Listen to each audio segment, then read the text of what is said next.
Donc pour cette vidéo, le but est que je vous présente mon témoignage de comment je suis passé des ténèbres sans Christ à la lumière avec Christ. Donc voilà, donc passons au témoignage. Alors moi c'est Mathias, j'ai 21 ans, je suis en études de théologie et je suis chrétien à peu près depuis à peu près 4-5 ans.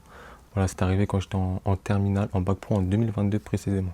Donc déjà pour commencer, alors on va le faire à peu près dans l'ordre chronologique, c'est-à-dire depuis que j'étais petit, et au fil du temps l'évolution jusqu'à que je devienne chrétien, et ensuite un peu après, comme on pourra le voir après. Ce qui était déjà un peu particulier, c'est que quand j'étais petit, vers l'âge de 7 ans il me semble, j'ai eu des tocs. J'étais arrivé en Espagne, à l'issue d'une soirée, je me voyais courir, je sais pas combien de mètres pour aller toucher un poteau, et si je le faisais pas vraiment, je me sentais pas bien, mais c'est arrivé, en tout cas de souvenirs, c'est vraiment arrivé à un moment clé dans ma vie, comme ça. Donc déjà, voilà, ça c'est important pour la suite du témoignage, déjà j'avais des tocs qui rythmaient, on va dire, un peu certaines habitudes et façons de faire qui étaient plus forts que moi, du coup des pensées, je sais pas trop comment expliquer. Ou voilà, il fallait que je fasse quelque chose, c'était plus fort que moi, si je le faisais pas, c'était comme si je ne pouvais pas y remédier, il fallait que je le fasse. Ensuite, je suis directement arrivé en cinquième, parce que par rapport à mon témoignage, ça me semble plutôt des périodes clés. Du coup, en cinquième déjà, contrairement à la sixième et les autres années de ma scolarité, il y a eu déjà vraiment un relâchement dû, je pense, à des fréquentations qui m'ont pas aidé. J'ai commencé à me détacher petit à petit des cours et à fréquenter un groupe dans lequel je me suis senti un peu écrasé, où j'ai commencé à analyser, à me dire, je me sens un peu trop gentil, peut-être faible, trop conciliant face aux autres personnes un peu plus dures, etc.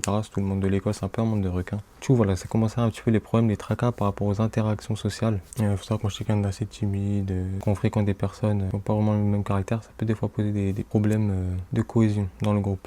Et du coup aussi ce qui est intéressant, c'est que du coup par rapport à ce groupe-là, je commençais à être un petit peu influencé même dans ma manière de m'habiller, dans ma manière de me comporter, comme si je voulais me donner un genre et je commençais à prendre une nouvelle identité, un petit peu plus rebelle peut-être. Ensuite de la cinquième jusqu'à la fin de mon collège, là c'était toujours très compliqué, je vais revenir avec les tocs, ils vont faire un peu leur apparition dans une façon de penser en fait. Ce qui était très bizarre, c'est que je commençais à avoir des tocs, mais cette fois-ci qui étaient plus liés simplement à aller toucher quelque chose, faire quelque chose qui n'a pas vraiment de sens. Là c'était en fait lié à certaines personnes, au dégoût que je pouvais ressentir pour certaines personnes. Je m'explique. En fait, il fallait pas, par exemple, que voilà, tout était rythmé par mes tocs, mes pensées, en fait, qui étaient plus fortes que moi. Donc, selon ce que ça me disait, on va dire, j'étais obligé de respecter. Et là, c'était que, par exemple, si je pensais à une personne ou que je la touchais ou quoi, j'allais être contaminé par cette personne-là, comme une maladie, en fait. Et du coup, petit à petit, j'allais prendre la vie de cette personne-là et toutes les choses négatives de cette personne-là allaient arriver dans ma vie. Et j'étais très dégoûté par certaines personnes où l'hygiène n'était peut-être pas impeccable, l'éducation, la façon dont ils vivaient, même des magasins, c'était même des magasins, des lieux ou quoi. Si pour moi l'image elle n'était pas bonne, il fallait surtout pas que je pense à ça, que je regarde ça, que je touche ça, que ça me contamine en fait. C'était vraiment une peur d'être contaminé par ça, comme un hypochondriaque, mais pas forcément de maladie, de choses qui pourraient me contaminer, sans que ce soit vraiment des microbes. Souvent, je ne regardais pas certains aliments, je n'osais pas toucher certains aliments. C'était vraiment une paranoïa de il faut que je reste moi-même, que rien ne puisse me contaminer pour que je reste vraiment ma personne et que ma vie ne change pas en prenant les mauvaises choses des autres personnes ou des objets, etc.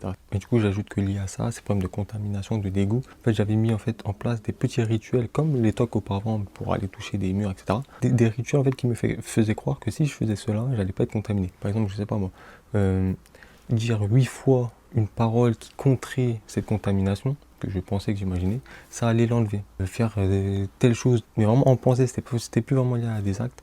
Telle chose 3 fois, ça allait annuler, on va dire, cette contamination. Si vraiment tout le temps je bloquais les mauvaises pensées, ils n'allaient pas rentrer. Et si j'en laissais une rentrer, c'est comme ça en fait c'était la personne à qui je pensais ou l'objet ou quoi qui me dégoûtait. En y pensant, en fait ça me contaminait de l'intérieur, ça me rentrait dans la tête en fait. Du coup il fallait que je bloque les pensées tout le temps. Donc c'était une charge mentale énorme. Du coup après cela, mon entrée au lycée général, donc là c'est vraiment mal passé aussi. Pourquoi? Parce qu'en fait j'ai vraiment développé, on va dire, un système de, de gestion des émotions très efficace où vraiment je contrôlais la moindre pensée, etc.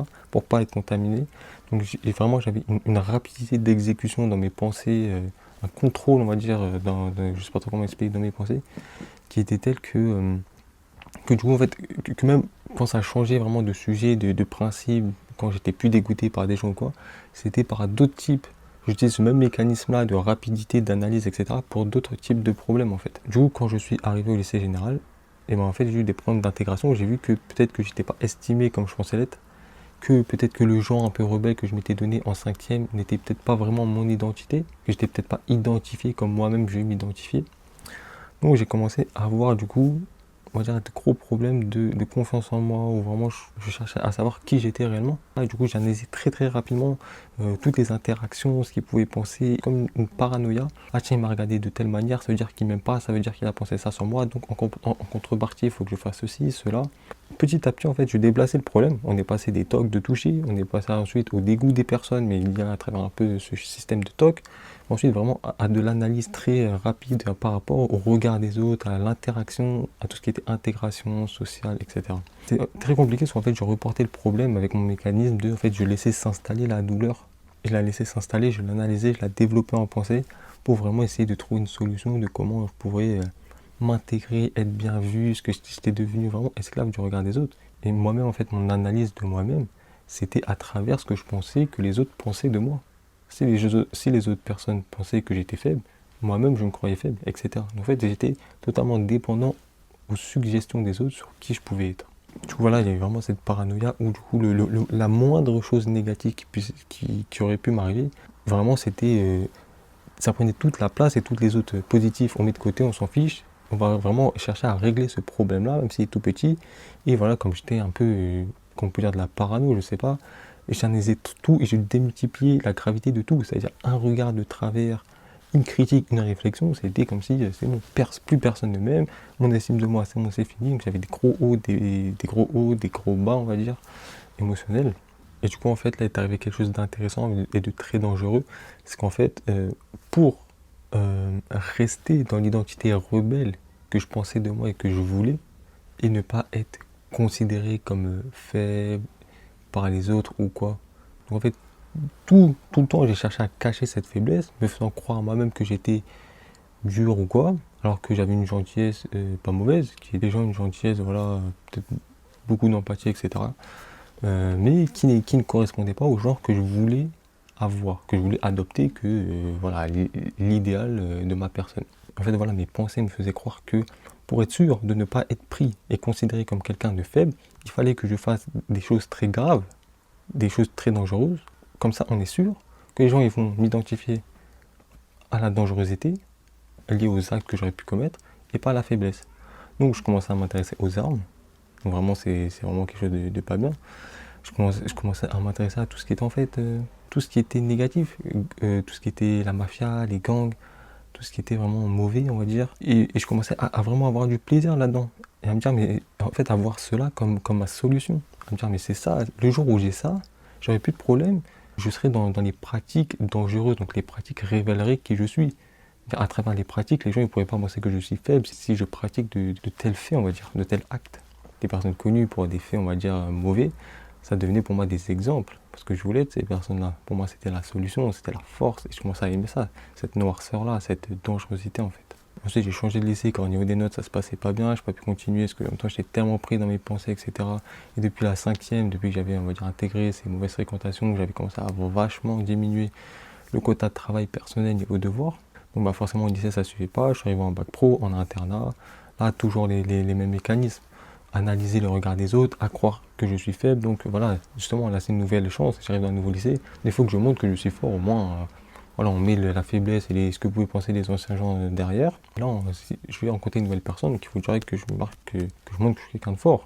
Voilà, il y a eu quelques problèmes dans ce nouveau lycée, ce lycée professionnel. Voilà, donc c'était de la première à la terminale. J'ai pu directement passer de la seconde générale à la première en bac pro sans avoir à refaire la seconde. Et du coup, il s'est passé quelques petits événements qui pour moi ont révélé ma faiblesse et qui du coup m'ont vraiment marqué, notamment un que du coup en plus comme je démultipliais tout, la gravité de tout, bah forcément c'était simplement une arnaque on va dire parce que je voulais me donner un côté dur. Du coup, je suis dans des choses que je n'aurais pas dû. Et du coup, pour moi, c'était vraiment la goutte d'eau qui a fait déborder le vase. C'était un avant et un après. C'était pour moi trop.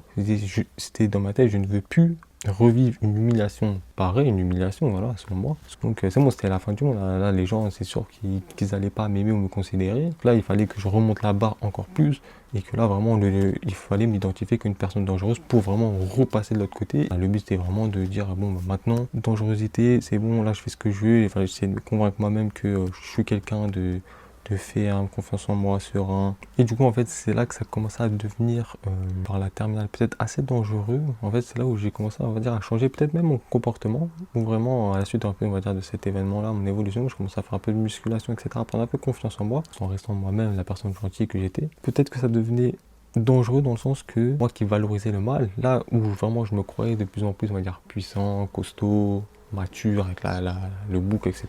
Et au lieu de me dire, bon, je me satisfais de ça, je commençais peut-être à me dire, bon, là, où là, vraiment, je me dis, bon, là, il faut que je m'habitue au mal, il faut vraiment que j'arrive à faire du mal aux gens sans en ressentir le moindre problème. Le moindre mal, c'est-à-dire que le mal ne me cause aucun problème. Moi, j'aurais plus de problème de faiblesse, d'humiliation, etc.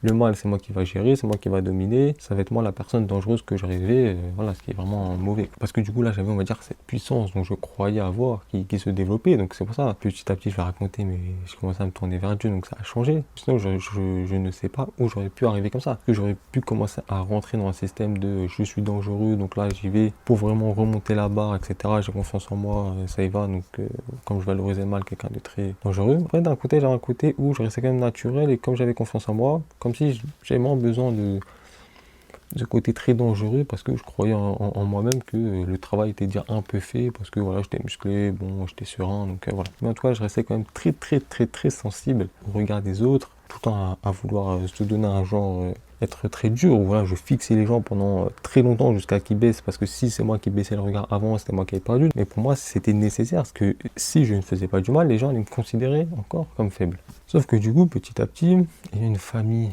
on va dire, lointaine, catholique, pratiquant pour certains, ce qui n'était pas vraiment le cas de mes parents et de ma famille très proche, frères, parents. Voilà, où là, Dieu, c'est plutôt tradition familiale, mais vraiment loin. Que petit à petit, je commençais à me renseigner un peu sur Dieu, mais d'une manière peut-être un peu malsaine, une manière un peu dans le sens, si je m'intéresse à Dieu, peut-être qu'il va me donner une bonne vie et me donner, on va dire, tout ce qui est matériel dont je rêvais, l'argent, les voitures de luxe, etc. Donc j'étais très fan aussi. Voilà, et si du coup j'étais un petit peu plus le copain de Dieu, où je me conformais, où voilà, je faisais attention à ma vie, je cherchais à plaire à Dieu, peut-être que Dieu il allait m'envoyer de l'argent et ça allait mieux se passer dans ma vie.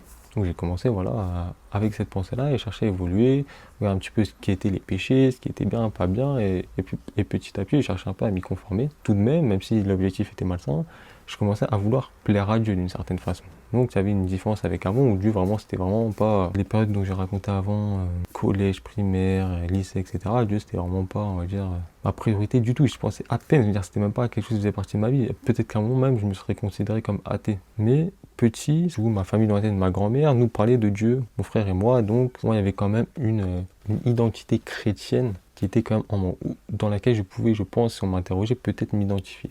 Et je me rappelle aussi, du coup, d'où l'intérêt de témoigner, que mon tonton, il me semble, avait témoigné voilà, d'une chose qu'il avait vécue, d'une chose, on va dire, une expérience, une vision un petit peu, on va dire, qu'on pourrait croire surnaturelle. Ça m'avait interpellé, c'est quelque chose de chrétien, on va dire. Donc ça m'avait interpellé, ça avait renforcé le peu de foi que je pouvais avoir en cette période-là où je m'intéressais petit à petit à Dieu, les péchés. Voilà, entre des petits témoignages, ma petite volonté de croître dans ma sanctification vers Dieu, voilà, dans ma sainteté, en évitant, en me débarrassant petit à petit de certaines mauvaises habitudes qui pourraient déplaire à Dieu de mon ancienne compréhension. Donc je connaissais très peu, j'avais vraiment aucune culture sur le christianisme, des cultures, voilà, des bases fondamentales, on va dire. Je sais même pas si je savais que, si j'aurais pu dire que Jésus était Dieu. Mais voilà, c'est quelque chose que je m'identifiais à ma famille quand même. Continuer mon année scolaire, voilà, de terminale, voilà. Ça allait plutôt bien au niveau des notes, je m'étais fixé pour objectif d'être le premier de la classe. Et vers la nouvelle année, donc 2022, à partir de, on va dire, décembre, janvier, c'est là où vraiment j'avais soif d'apprendre la Bible, ce qui était sur Dieu. Là, ça devenait vraiment très fort. Je m'intéressais, je regardais beaucoup de vidéos, je pensais vraiment avoir une relation, on va dire, avec Dieu, même si c'était très ritualisé par des moments clés, des prières que j'ai récitées à certains moments, etc. Il n'y avait pas vraiment de relation naturelle, directe, spontanée comme ça avec Dieu. Mais ça devenait vraiment ma soif de Dieu, mon zèle devenait vraiment très fort, très actif en cette période-là. Donc du coup, voilà, toujours avec ma musculation, mon côté un peu dur. Et je sais, je m'en souviens à cette période-là, je me suis dit, mais moi dans ma vie, je vais faire 50-50. Pour moi, c'était tout nouveau. Je me suis dit, ma vie personnelle, mes voitures, mon argent, ma musculation, tac, et ma vie chrétienne avec Dieu, mais je veux pas que ça prenne le dessus. Voilà. Mes parents commençaient à trouver un peu ce changement bizarre, assez soudain, assez radical. Parce qu'en fait, je commençais à devenir assez radical, et moi-même, je le vivais mal, parce qu'en fait, c'était pas de la découverte de Dieu et un chemin vers Dieu dans la paix, dans le sens, ah, ça me sort de tous mes problèmes que j'avais, mes tics et tout. Mais c'était, je crains Dieu au point que si je fais pas ça, Dieu il va me punir. Vraiment, Dieu, c'est vraiment très radical. Mais par contre, au niveau des problèmes, tout ce qui était tics et tout, j'ai le souvenir que ça s'était vraiment arrêté du jour au lendemain. Parce que pour moi, Jésus, vraiment, Dieu maintenant, c'était la référence, c'était l'autorité, ça passait largement au-dessus du regard des autres. Surtout à partir du verset, il me semble que vraiment c'était ce verset-là qui m'avait donné ce déclic-là. Un verset, je ne sais plus c'est dans quel évangile ou quelle partie du Nouveau Testament, où Jésus dit cherchez à plaire à Dieu et non aux hommes. Et pour moi, là, c'était la révélation. De me dire, mais en fait, moi, ça fait je sais pas combien de mois, d'années, je me casse la tête à analyser comment puis-je être aimé par la plupart des gens, comment puis-je être considéré comme fort, etc. Alors qu'en fait, il s'agit juste de plaire à Dieu et non aux hommes. En fait, là, tout mon tracas par rapport au regard des autres, ça a été changé par une volonté, un zèle. Ma priorité, c'est devenu plaire à Dieu, chercher comment être le mieux pour Dieu, avoir une meilleure vie avec Dieu. C'était vraiment le regard de Dieu. J'étais passé du regard des hommes, ce qui était très douloureux pour moi, au regard de Dieu, ce qui était tout d'un coup... oui, radical, avec cette crainte de Dieu, au sens un petit peu trop fort pour moi, mais par rapport à ce qui était des tocs, des problèmes, etc., ça avait balayé ça. Ça, c'était vraiment très cool, et même ma famille, mes parents, on était conscients, et du coup, ça leur faisait plaisir en disant, voilà, Dieu, nous, on ne connaît pas trop, mais en tout cas, ça lui a vraiment sorti de ces problèmes-là, donc c'est vraiment la chose positive que retenaient mes parents, on va dire. Et heureusement qu'il y avait ça, parce que bon, avec ma radicalité, ça aidait pas trop de l'autre côté. Toujours plus passionné, voilà, j'ai évolué vraiment en regardant beaucoup d'enseignements sur YouTube, en lisant la Bible. C'était mon père qui m'avait acheté une Bible, mais enfin voilà, vraiment une grosse soif de Dieu. Je commençais vraiment à apprendre, à m'intéresser à ce milieu-là. Donc ensuite, voilà, j'ai terminé, j'ai eu mon bac en 2022. Pour la suite des études, j'ai voulu prendre une année sabbatique parce que je devenais chrétien. Je me suis dit, oulala, je vais pas m'engager dans un autre truc. Je connais pas encore tout, comment fonctionne Dieu. J'ai pas vraiment une connaissance biblique et de la doctrine chrétienne, on va dire. Je connaissais pas très bien, donc je me suis dit, je vais pas m'avancer en choisissant un parcours d'études que peut-être après je vais regretter. Donc j'ai préféré prendre une année de césure. Pendant cette année de césure-là, je voulais travailler. Moi, j'ai pas trop travaillé. Je m'enseignais pas mal, vraiment beaucoup sur la Bible encore, forcément. Et là, vraiment, cette notion de crainte de Dieu, de radicalité, elle avait vachement diminué. J'étais passé un peu de radical extrême à tranquille, quelqu'un, on va dire, assez équilibré, doux, voilà, avec une relation avec Dieu, que je considère beaucoup plus saine à l'époque, et non dans la crainte de Dieu au sens Dieu va me punir. Ensuite, je commençais vraiment à m'intéresser à des choses, on va dire, théologiques, ce qui m'a amené ensuite à l'université, à l'école de théologie, en licence dans laquelle je suis maintenant. Ce qui est très intéressant, c'est que contrairement à beaucoup, je ne suis pas devenu chrétien petit à petit, c'est-à-dire faible consécration jusqu'à de plus en plus. Oui, au début. Moi, je le vois plus aujourd'hui comme au début, c'était très radical, extrême, vraiment, mais mauvais. Vraiment, aujourd'hui, j'en ai un regard mauvais parce que c'était vraiment pour moi une image de Dieu que j'avais qui était fausse, une image d'un Dieu qui punit, un Dieu méchant, etc. Petit à petit, je commençais à découvrir la lumière de Dieu, la réalité de Dieu, la bonté de Dieu, et je commençais à m'adoucir, à m'assagir, à devenir vraiment un enfant de Dieu qui aime son Père, la relation avec son Père, et qui veut aujourd'hui en tout cas être de plus en plus proche de son Père, donc Dieu, mais vraiment avec cette confiance en Dieu qu'il est bon, n'ayant pas de regard sur Dieu en tant que aïe aïe aïe, il va me punir. Il m'arrive que des fois on puisse avoir l'image de Dieu peut-être trop influencée par la culture et des fois qui reviennent, mais je trouve beau ce chemin de petit à petit j'ai commencé à découvrir le vrai visage de Dieu, et aussi ça montre que c'est à nous aussi en tant que chrétiens de redonner l'image, la belle image de Dieu qui était perdue par la culture, qui ont fait passer depuis ces années durant Dieu comme quelqu'un qui punit, qui châtie, qui est mauvais. C'est peut-être à nous, du coup, par nos témoignages et par notre savoir, de montrer que bah non, en fait, Dieu il est bon, il est là par amour, il veut notre bien, et c'est par amour qu'il veut cette relation avec nous, on va dire. Donc voilà, on va dire c'est tout pour mon témoignage, qui n'était pas extraordinaire, il n'y a pas eu du surnaturel, des choses comme ça, mais c'était vraiment une époque, en tout cas pour la primaire, le collège, le lycée, etc. Je considérais limite des fois, je me considérais vraiment qu'une des personnes les plus souffrantes sur Terre, c'était pour vous dire à quel point la charge mentale me pesait. C'est vrai que j'aime bien cette expression qui dit, pour moi, qui explique un peu ce que j'ai pu vivre. Alors là, qu'on peut pas arrêter un oiseau passer au-dessus de notre tête, quelque chose comme ça, mais qu'on peut l'empêcher de s'installer sur notre tête. En fait, moi, les pensées, au mieux qu'ils viennent, ensuite les laisser repartir. Moi, je les entretenais, je les cultivais, je les gardais, tout ce qui était négatif. Forcément, on est humain, on va avoir du mal, des mauvaises pensées, des périodes de souffrance, de tristesse, mais il faut pas les laisser s'installer parce que c'est là que vient la ruine et que ça va nous ronger de l'intérieur. En tout cas, je souffrais beaucoup dans ma jeunesse avant de rencontrer Christ, et aujourd'hui, vraiment, je vis en paix. Voilà, je serais ravi que vous m'envoyiez votre témoignage en résumé en commentaire pour qu'ensuite je puisse vous contacter et qu'on puisse, si vous le voulez bien, voir pour aller plus loin, pour faire une vidéo où je pourrais poster votre témoignage et ensuite moi personnellement faire l'introduction et la conclusion pour l'intégrer dans une vidéo longue comme c'est le cas pour maintenant. Vous avez juste à envoyer une petite vidéo. C'est moi qui m'occupe du montage, de tout ce qui est compliqué. Par contre, je précise bien, c'est des témoignages en tout genre. C'est pas simplement des témoignages de conversion, mais ça peut être des rêves, des songes, des visions, des expériences. des choses que vous avez vécues dans votre vie, dans votre chemin de foi, qui vous semblent utiles et pertinents pour les autres de pouvoir partager. Donc en tout cas, merci beaucoup à vous pour votre écoute, pour ceux qui sont restés jusqu'à présent. J'espère qu'on se retrouvera indirectement au sein d'une prochaine vidéo.